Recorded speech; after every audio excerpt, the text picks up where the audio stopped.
What's going on, Panthers Nation? It's Aaron Duncan here, back again with another Panthers video brought to you by Unnecessary Bluntness Sports Talk. And today we are continuing the roster evaluation series leading up to training camp.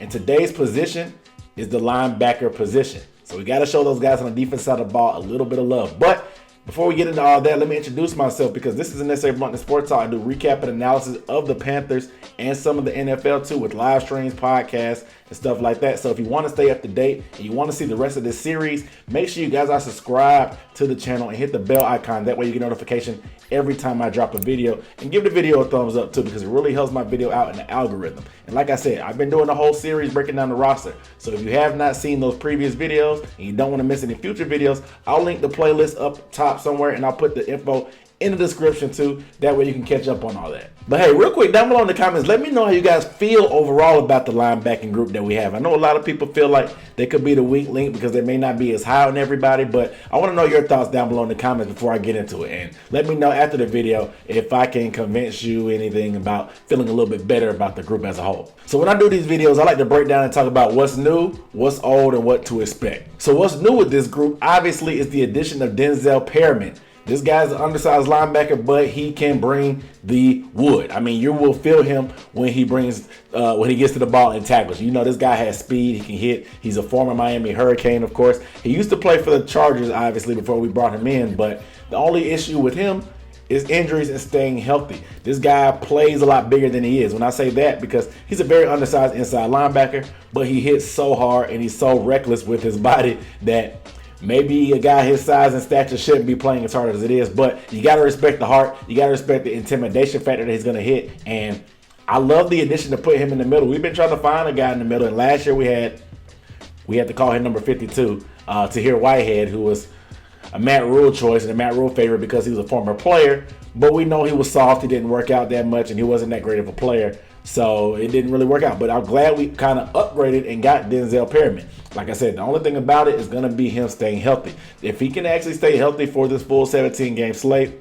I think this group as a whole is going to be great because you're adding him to another hard hitter beside Shaq Thompson. You know what I'm saying? We got a real intimidation factor. But what also is new is Jermaine Carter. Now, Jermaine Carter has been around. However, this will be his first time being in the starting role from a full-time perspective when we're talking about it. Obviously, when we go nickel and put more DBs, or if we go 3-3-5, they could change some things around and maybe put Jeremy Chin down in the box at linebacker or leave him in the secondary at safety since he's going back to his natural position from college.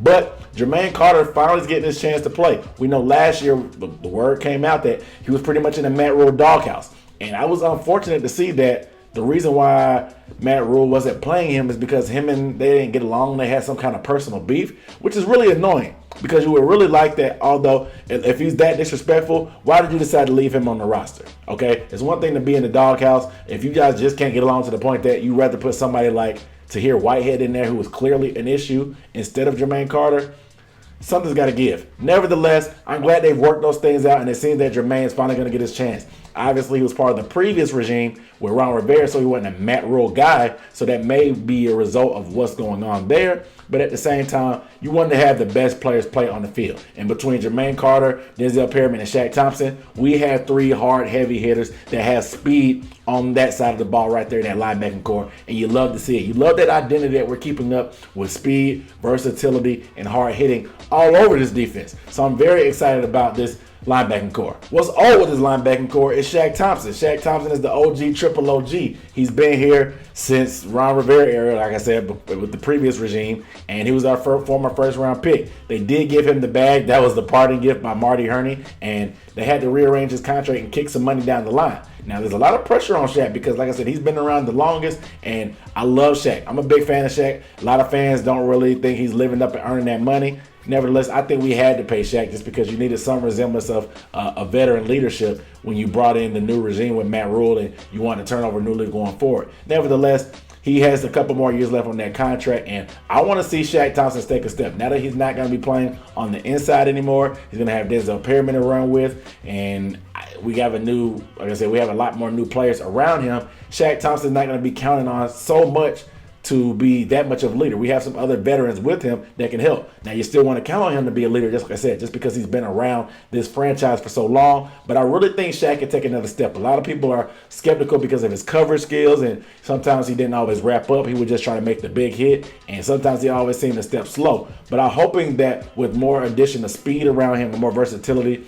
and with Jeremy Chin moving back to the secondary instead of being a linebacker for the most part mainly, that it can really help Shaq operate and be able to have some help around him. So that much, he doesn't have to really try to be Thomas Davis or Luke Kuechly like it seemed like he always had to, or fans wanted him to be. Because once that one era of Thomas Davis and Luke Kuechly were gone, we thought, okay, Shaq has to be the next great linebacker. The Panthers have always had a plethora of great linebackers in their history, obviously, with Kuechly, Thomas Davis, Dan Morgan, John Beeson, and guys like that. However, we were looking at Shaq to be that next guy, and I think it's been hard for him to live up to that hype in fans' eyes. So I think Shaq just really needs to play his game, be himself, let the players around him and the group gel together. And we've seen him have some great training camps in the past, so I just want to see him do something like that again and continue to parlay that into a great season and be who he is. But like I said, I'm very excited about him getting paired up with the new additions of Denzel Pearman and Jermaine Carter being there, because